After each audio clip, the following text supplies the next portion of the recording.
FC26 is finally here, and the game settings is one of the most important videos of the year. Let's go. Alright, so heading into gameplay, you always have the preset of competitive or custom. You really want to get into the habit of playing competitive unless you only play offline. Like, let's say you only play career mode offline, you only play squad battles and stuff like that, then you can maybe do custom. But if you do play online on occasions, or if you do play rivals and foot champs, you always want to just focus on playing competitive and just get used to that. Shot assistance. Everybody knows time finishing is gone this year. Now, you can play assisted while you get used to the game, but it's better if you just go straight into precision, because this, what I've seen and what I've experienced, not so far that I've played about 3 games, is that having this on is almost like just doing power shots without the animation. Like, this thing, like, shots go faster, they're more accurate if you can aim right, and they're just more powerful shots, okay? And assisted, it's still good if you're kind of newish to the game, but just try to get used to this. Now we head into passing. You want to leave this exactly as is.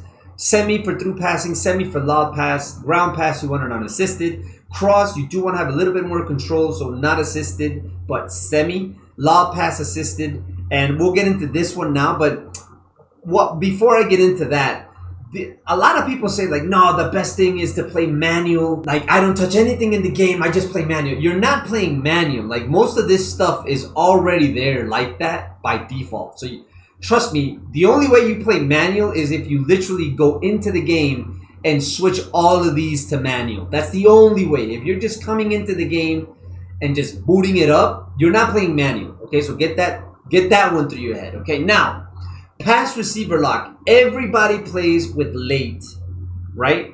If you suffer from very bad delay. I play an animation start. Again, I play between 40 and 50 ms, and I played an 80 and 90 ms, okay? So I live in a third world country where our servers are like 2,000 miles away. So for me, the best thing is animation start. Why? Because when you play late, when you pass the ball, right? Let's say you pass the ball to somebody, you have the option of switching, like right before the pass is done, you can, like, let's say that somebody marks the player that you were going to pass it to, you can then switch the receiver before you pass the ball. The problem with this is when you have bad delay, let's say I pass the ball and the dude is wide open, but I pass the ball, but the button registers late. So I pass the ball and thinking that the animation is already, is going to take place, I look forward because I'm anticipating receiving the ball and then running a certain space. But since there's a delay, when I pass the ball, what I do is when I try to anticipate the pass, I just change the passer, right? If it's late.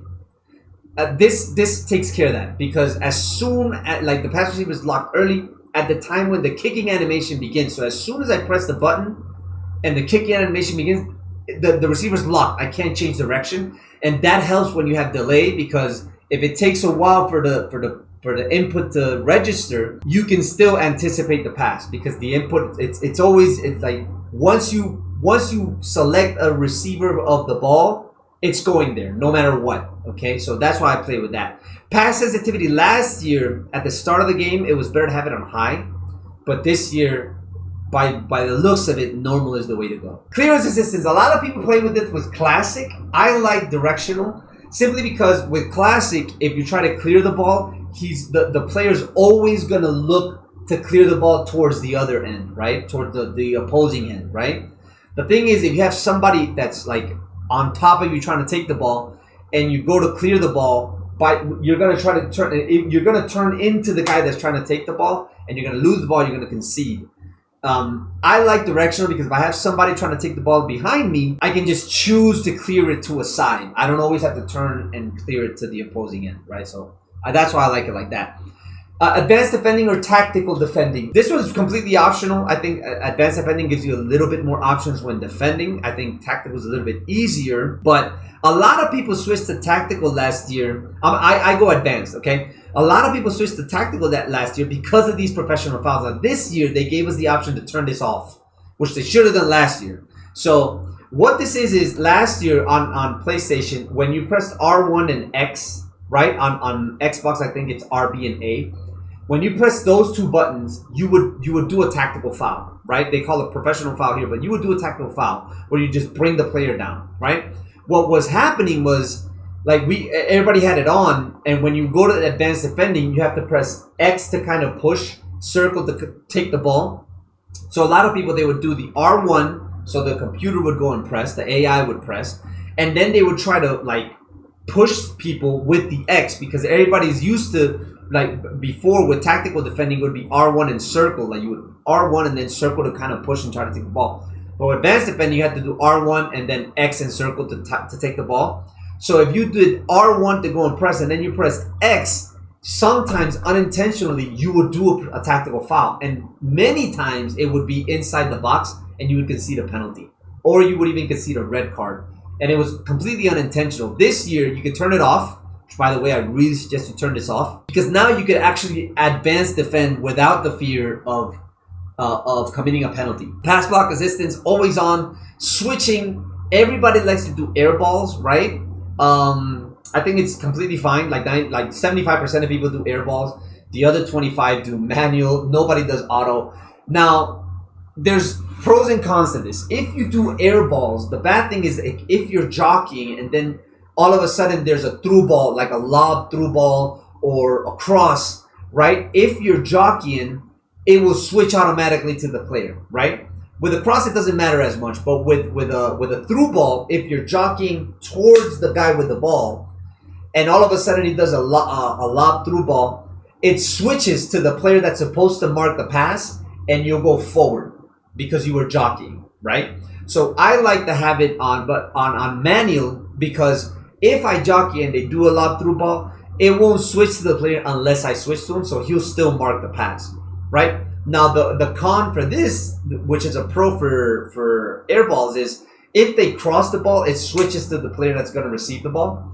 So it's a lot easier to defend crosses. But if you get used to it, you just anticipate it. And I've been playing manual for years, so I always recommend this. Auto switch and move assist, nobody knows what this is. What I've noticed is if you have really good connection, play none. If you have really bad connection, play low. Never play high. If you play high, the team is just gonna be all over the place, right? This is almost like auto switching, where it's manual air balls auto. Nobody plays auto. Nobody plays high. 25% could play low, and the other 75 could play none. Like the people with good connection, none. People bad connection, low. That's it. Those are the only two options that you should be thinking about. Right stick switching, always classic. Player relative, though there is one. I think Neil Guides. He's the one that likes ball relative. But I tried it. I cannot get used to it. I'd rather do player relative. 4 was right stick switching. Sensitivity was 4 was what I used last year at the end and worked for me, so I keep it. Next, player switching, classic. Don't try the other ones. Reaction time calibration. We had something like this. It was named different, but if you turn it on, there's more delay in the game, so just keep it off. Player lock. This year, player lock is beast mode. There's so much you can do with player lock. I will be making a tutorial about it. Have it on. Get used to it. It's amazing. Dribbling. Simplified skill moves. Take that off. Simplified skill move is for you to be able to do skill moves a little bit easier, but it confuses you.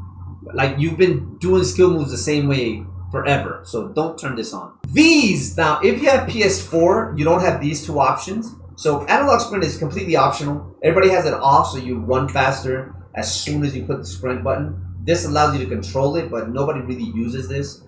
These right here, if you're running PS5 like next-gen consoles or PC, I don't know if they have it on PC, but next-gen consoles have this. Your players get less responsive throughout the match. So you want to have this off. Now we go into camera. Camera, I like co-op. Like there's other people that like telebroadcast. I like co-op. I like to see the whole pitch. I think it's the best for me. Power shot, you want to keep it off. This is unnecessary animation. Now, custom camera settings. Last year I started off with 17:4, which has been like the norm for a lot of people on co-op or even on telebroadcast.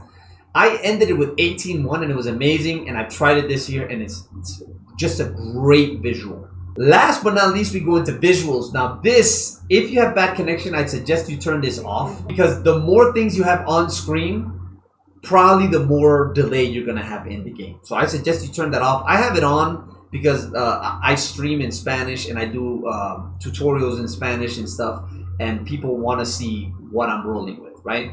Input overlay, I would have this off. If you're not a content creator, have that off. You don't need it, right? If you are somebody that does content and people want to see what you're moving, then you want to have this off, right? I mean, you want to have it on, sorry. Score clock on, all these drop downs and overlays, just take that off. It's unnecessary. System, like you might have it in default. I have it in metric. It's better for me. Like I live in South America and that's what we use. Tactical chalkboard. This allows you to see the changes you make during the game, right? Just have it on, try it out. I've been doing it, and it kind of like it lets you see where your players are moving to whenever you make a change. These I don't really have that off. I don't really have that on. I don't need suggestions for tactical stuff. I do what I need to do. These right here, this is kind of cool. This is kind of new. It shows you the skill moves and the weak foot. So I like to have this on, and the player icons. These are the things that I have on. Gameplay notifications. This is new as well. It's like this year, certain objectives you could do to earn you like points or earn you packs or earn you players. So you want to have that on to see when you've achieved it. I always have the player name and indicator up above. I think that's the best thing, just so you know who you got as a player. Player name here, large as a indicator icon, because if I want a player lock, I want to see who I'm player locking. I want to see the player lock as big as possible, right? Next player switch indicator, you want to have it on unless you're really old school and used to playing without it. Like I played without it for a while, but then I just noticed it's better to have it on. This one right here, like if you rage a lot when you see somebody gritty on you, just turn it off. I think that this option is only for PS5. Maybe they added it for PS4 this year or old gen. But you're going to have this by default, and you're going to be able to see the opponent gritty or see the opponent like do something that you don't want to see. So just have this on user control, and you won't see that. You'll just see like your team like picking up the ball or like yelling at each other or stuff like that. You see your team's animations, and it does help. The precision passing and precision shot visuals, you want to have those on because you want to know where you're shooting and know where you're passing when you're doing it manually. Radar, super important. It starts off as 2D. Right, I like it at 3D better. It just allows me like to just appreciate the space a lot more.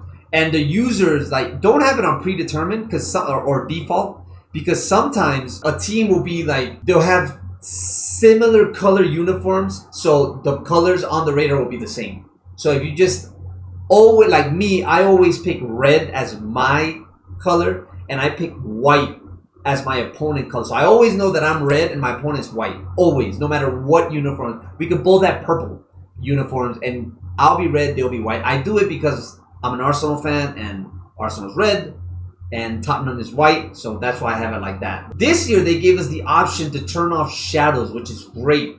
A lot of other games do this. The game runs a little bit better. Now I have player shadows on just to make it a little bit more realistic. You could have it off, but it just looks funny. So I have the shadows on, but the stadium shadows I have off, right? So now you can use any stadium without the fear of having these weird shadows that don't allow you to kind of like see the game right. Also, if you turn off shadows, the game is going to run a little bit smoother. And the last thing is this graphics mode. Now you could have it in enhanced visuals. It makes the game look better. This is better for like career mode and offline stuff. If you're going to play online, you want to favor resolution. If you haven't seen that video right there, very controversial because this game is not competitive, and I tell you why. And that one up there explains why player locking is so important in this game. Thank you very much for watching. It's been your boy Zoe.